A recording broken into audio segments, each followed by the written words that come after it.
Welcome to the Learning Circle. My name is Mariah, and I am the Director of Grants and Development at Embark.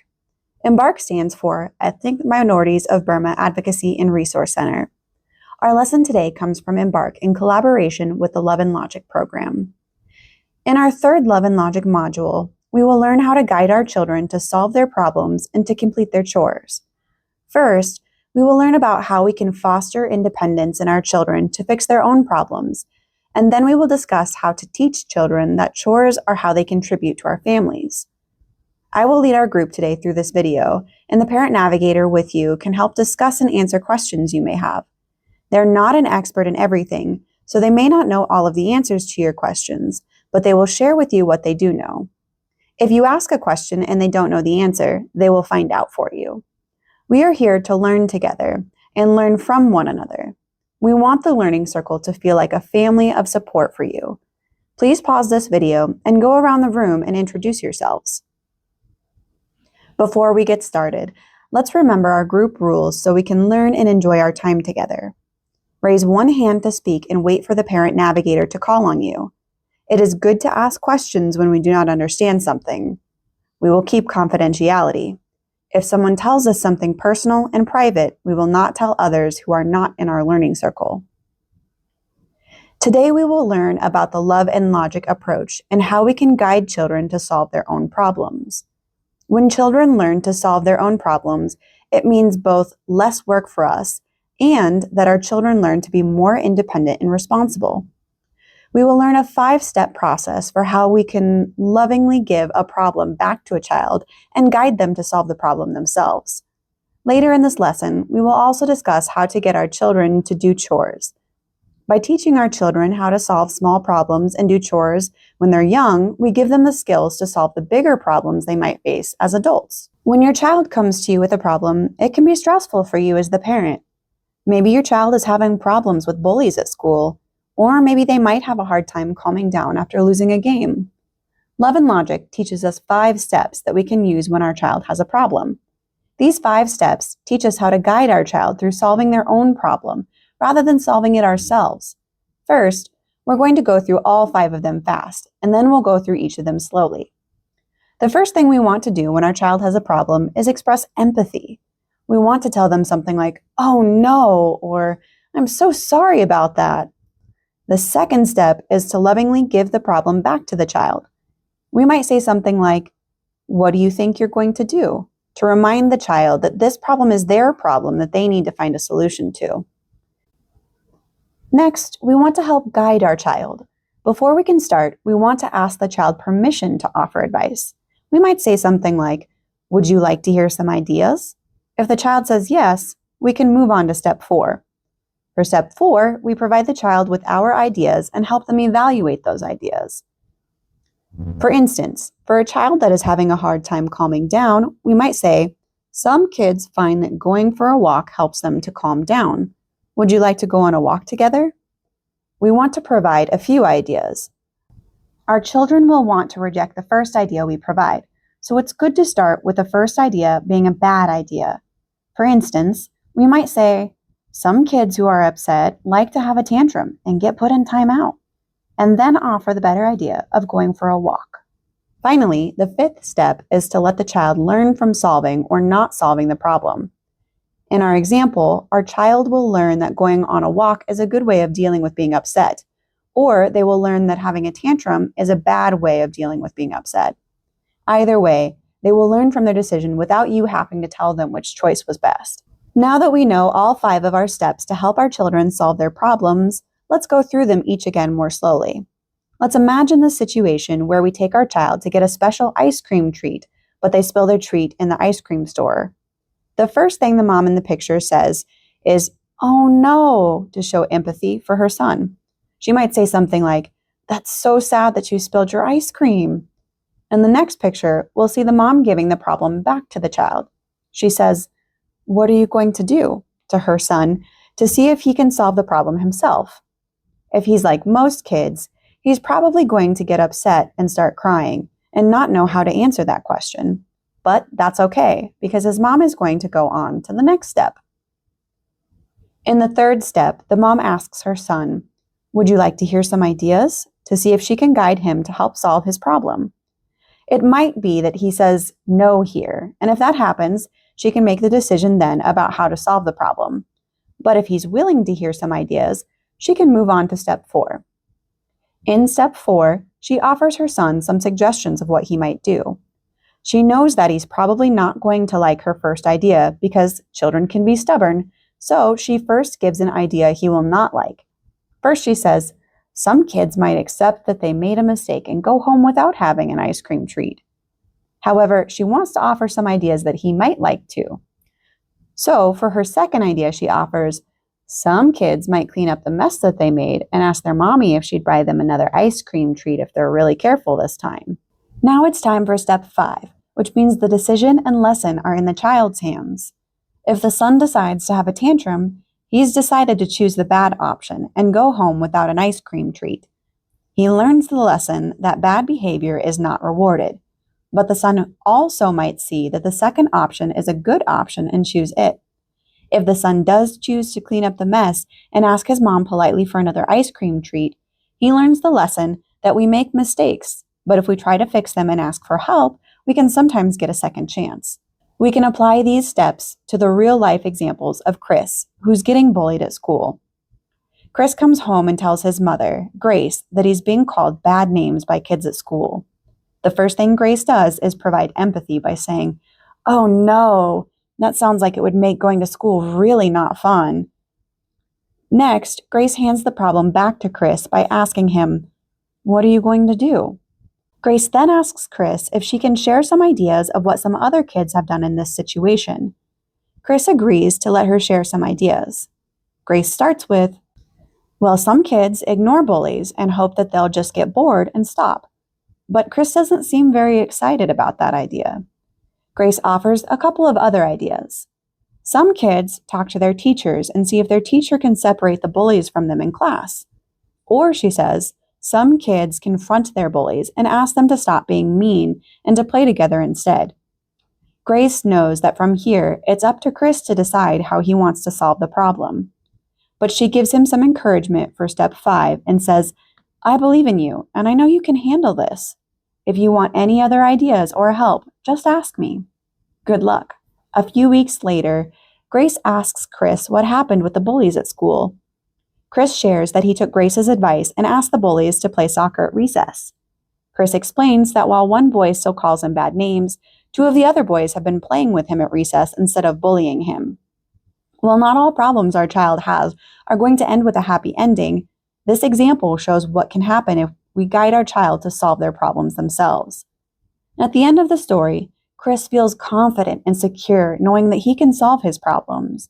And he feels respect from his mom, Grace, for helping him and giving him ideas to solve his problem. If Grace had tried to solve the problem for Chris by talking to his teacher herself, it would have made Chris feel insecure and resentful of Grace for not giving him independence. Of course, if Chris's bullying became a bigger problem, it might be appropriate for Grace to talk to the teacher. The more skilled that we become at guiding our kids to own and solve their own problems, the more responsible and self-confident our kids will become. Therefore, we want to take the time to practice how to use our 5 steps to give a problem back to a child. It's also good to look at some examples of common mistakes that parents make when using this 5-step approach. In order to get more experience using the 5 steps, let's use the example of Joe here. Joe has a soccer game today, but he cannot find the soccer ball that he's supposed to bring to the game. Let's talk about Joe and his dad, Luke, to understand how Luke can provide good guidance to help Joe solve his problem. Let's listen to this conversation between Joe and Luke and see what the dad Luke does right and what he does wrong.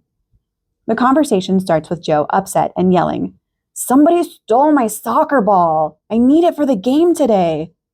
Luke is frustrated and says back, "I doubt that it was stolen. I'm sure it's around here somewhere." Joe responds, "I looked everywhere." Luke tries to remember his love and logic knowledge and asks, "What are you going to do?" Joe is still upset and responds, "I don't know. Duh, the game starts soon and it's missing." Luke is trying to stay calm and offers to Joe, "Some kids might decide to go without bringing the soccer ball. Would that work?" But Joe says, "I can't do that. I'll get in trouble." Luke tries to offer his better idea now, since he knew the first idea would not be the one that Joe liked. Luke says, "Some kids might look around one more time carefully. Would that help?" Joe says, "Fine, I'll look in my room." Luke responds that he's leaving in 5 minutes to go to the soccer game, whether Joe finds the ball or not. After looking for a minute, Joe finds the ball and comes running to the car, ready to go to the game. Using what we've learned about helping our child solve their own problems, what do you think Luke did right in the story? Some good things that Luke did were that he stayed calm and didn't react to Joe's backtalk. Also, Luke offered some good ideas for Joe that let Joe make the decision of what to do. Joe did end up finding the soccer ball and getting to the soccer game on time because of Luke's advice. What are some things that Luke could have done better in the story if he'd applied the Love and Logic 5 steps? Great! Some things that Luke could have done better is that he could have started off by providing some empathy to Joe. Though he knows the soccer ball is not really stolen, he could have said something like, "Oh no, that stinks that your soccer ball is lost when we need to be leaving for the game." Another thing that Luke didn't do well is that he provided his ideas without first asking Joe for permission to give some ideas. Now that we have a better idea of how to help guide our children when they have a problem, we will discuss how to teach our children to complete chores.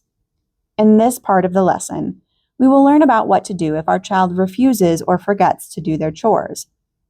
We will also discuss how doing chores is good for our children because making contributions to our household makes our children understand that they're loved and needed members of the family.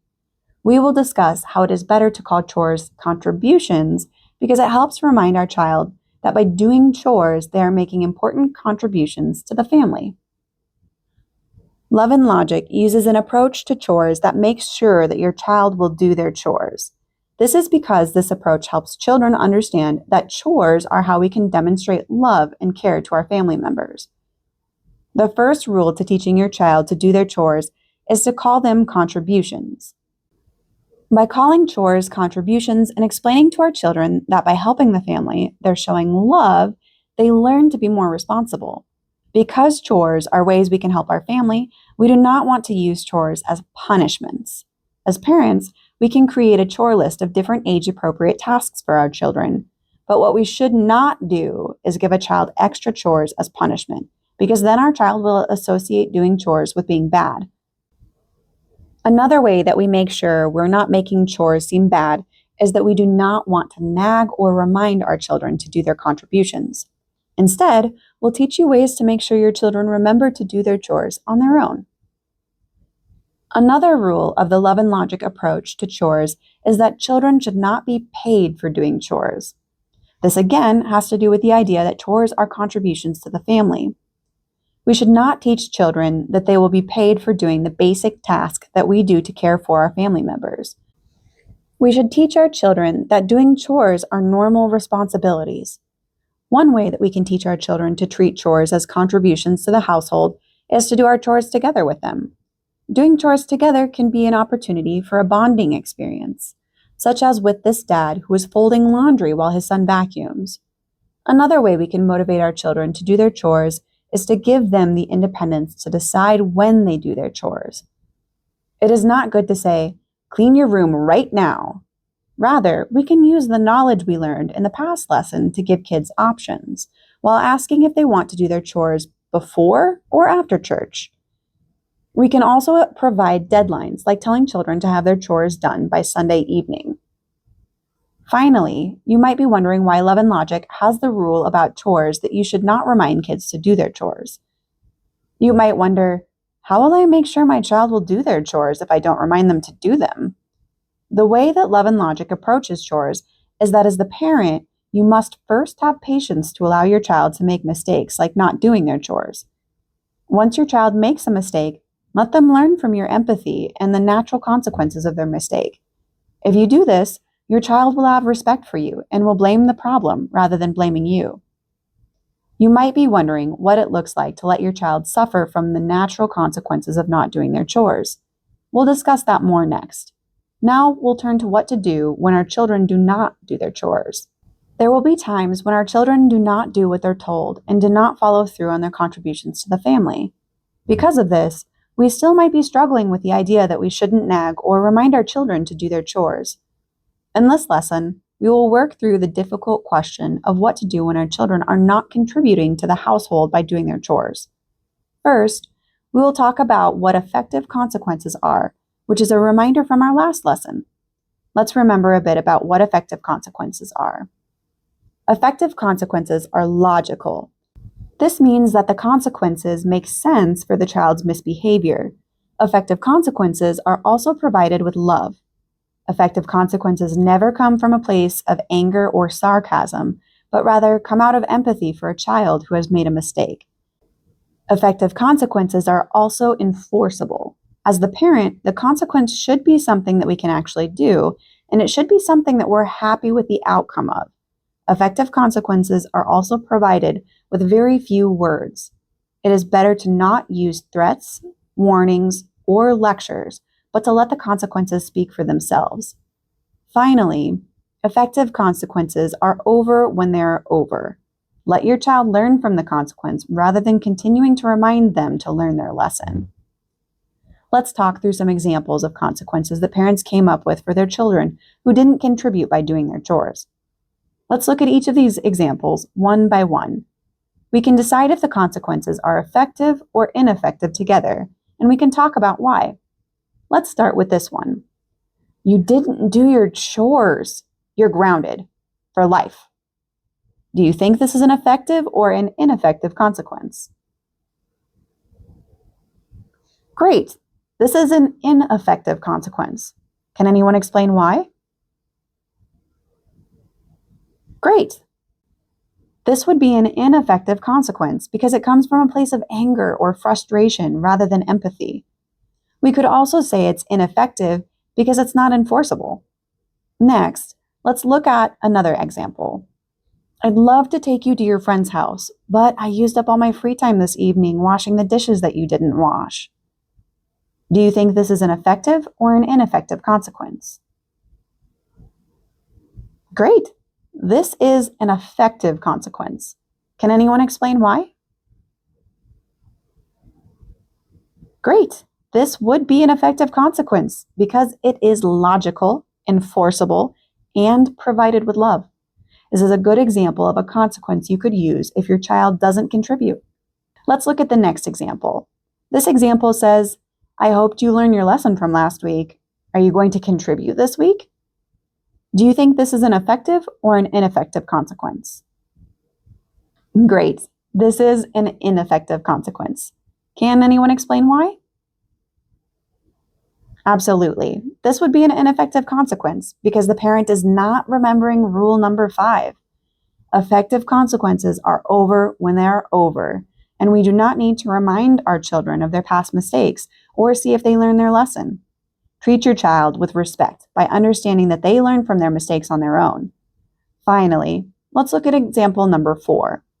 Example number 4 says, I'd love to take you to the park, but we don't have time after I spent my time cleaning up your toys. Do you think this is an effective consequence to use when a child did not do their chores of cleaning up their toys? That's right. This is an effective consequence. Can anyone explain why? Great. This would be an effective consequence because it's logical, enforceable, and is provided with love. This is another great example of how you can let the logical consequences of a child not doing their chores teach them the lesson. An important part of the love and logic approach is that it teaches children independence and responsibility so that they can be successful as they grow older. We can't always be there when our children have problems or need to make hard decisions. However, what we can do is give our children the independence to make the right decisions when we are there, so that they also make the right decisions when we're not there. Some parents might wonder at what age they should start teaching their children to be responsible and independent through doing things like chores. Children can start helping the family by contributing to chores from the time that they learn to walk. We can incorporate children into the chores that we're already doing to teach children how to help the family. For instance, in this picture, we see a young boy who is helping his dad rake leaves. Now, it might be the case that this young boy is not very good at raking leaves yet. That is why it's important that we learn to not be picky and to not expect perfection from our children. If you're a perfectionist, you will have to learn to stop being a perfectionist if you want to raise your child to be an independent adult. It is better to be remembered for having children that love you than to be remembered for having the cleanest home. Children are still learning, so they'll make mistakes and not be perfect when they do chores. It's better to practice gratitude for what contributions a child does make to the family than to be picky about the mistakes they make while making those contributions. Positive reinforcement is always a better way to teach a child good behavior. Learning to have gratitude rather than to expect perfection from children allows our child to grow up as confident people who feel important to their family. Children who learn that they're important to their family will also know that they're important at school, at work, and in their future relationships. When we give children positive reinforcement for contributing to the family, we teach them that they are someone who contributes to making the world a better place. As parents, this can mean that we have to let go of control. Our child might not do the dishes as well as we do, or they might miss a spot while vacuuming. But if we learn not to get upset about small mistakes like these, our children are less likely to make big mistakes, like failing a class or getting arrested. When we give away control to our children by letting them make small mistakes, we gain the control of having responsible children who make less big mistakes. The love and logic approach teaches us to use our love and logic to help us guide our children through the challenges of life. We teach our children how to make decisions when they're faced with small decisions, like whether or not they should mow the lawn. This teaches children how to make big decisions, like whether or not they should drink alcohol when their friend offers it to them. We can't always be there to make decisions for our children, but love and logic gives us the best strategies to make sure that our children make the best decisions themselves. Thank you for joining this learning circle where we learned about how to give your children back their problems and how to get your children to do chores. We hope you join us for our next learning circle.